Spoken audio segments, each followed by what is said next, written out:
खात्मा हो, ऐसे अनेक कड़े निर्णय लिए हैं और इतने कड़े निर्णय लिए गए हैं कि कांग्रेस की सरकार तो इन विषयों पर बात करने से भी कतराती थी। भाइयों बहनों, आज मोदी जी की दृढ़ इच्छा शक्ति से प्रेरणा लेते हुए, चाहे आज वो हरियाणा की सरकार हो, अनेक काम यहां हरियाणा के अंदर आगे बढ़े हैं।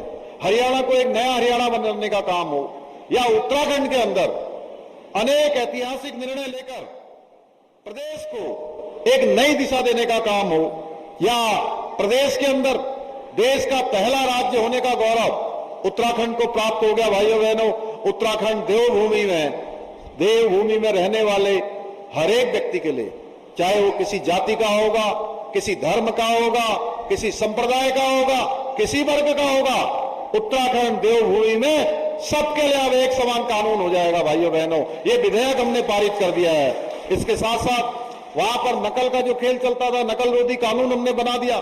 उत्तराखंड के मूल स्वरूप से अब कोई छेड़छाड़ नहीं होगी। देवभूमि को अब कतई उसके मूल स्वरूप से खराब करने का प्रयास नहीं होगा, चाहे वो दंगा रोधी कानून हो, या धर्मांतर विधेयक हो, या भाइयों बहनों बड़े पैमाने पर अवैध अतिक्रमण, अवैध कब्जे, जहां पर कहीं नीली चादर चढ़ाकर, कहीं पीली चादर चढ़ाकर, कहीं हरी चादर चढ़ाकर तमाम सरकारी भूमि को कब्जाया जा रहा था। जो लैंड जिहाद है, उस लैंड जिहाद के खिलाफ प्रदेश के अंदर अभियान चलाया गया है, जिसमें 5000 एकड़ से भी ज्यादा जमीन आज हमने लैंड जिहाद से मुक्त करवाई है। भाइयों बहनों, एक तरफ आज मोदी जी जहां देश को विकास के पथ पर आगे ले जा रहे हैं, वहीं दूसरी तरफ कांग्रेस हमेशा की तरह इस चुनाव में भी परिवारवाद, भ्रष्टाचार और तुष्टीकरण को बढ़ावा दे रही है। आपको याद होगा 2014 से पहले किस प्रकार घोटालों की लाइन लगी रहती थी, एक से बढ़कर एक घोटाले सामने आते थे भाइयों बहनों, लेकिन मोदी जी के 10 वर्षों के कालखंड में एक भी घोटाला नहीं हुआ, क्योंकि मोदी जी ने कहा प्रधानमंत्री की शपथ लेते ही कि न मैं खाऊंगा न किसी को खाने दूंगा। भाइयों बहनों, इनको देखते हुए जब इन भ्रष्टाचारियों पर कार्रवाई हो रही है, तो इन भ्रष्टाचारियों ने एक ठग बंधन बना लिया।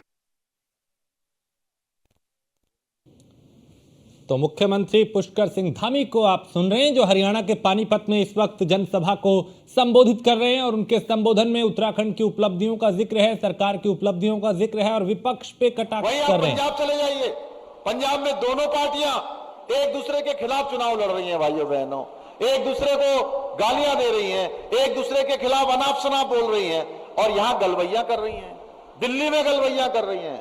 ये एक दूसरे को जब ठगने में किसी को नहीं छोड़ रहे हैं, तो आप ये लगाइए, तो इसे ठगबंधन नहीं कहेंगे तो क्या कहेंगे? बताइए, ठगबंधन कहेंगे कि नहीं कहेंगे?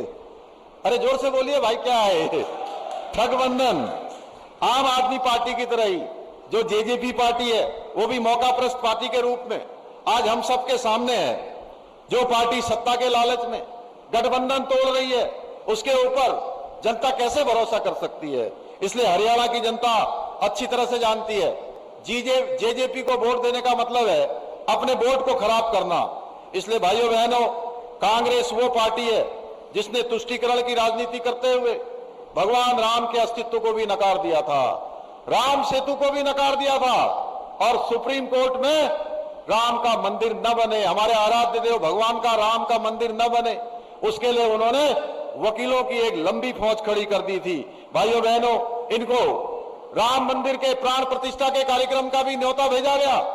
उन्होंने तुष्टीकरण की नीति और एक वोट बैंक से डरकर, घबराकर कि वो वोट बैंक हमसे नाराज न हो जाए,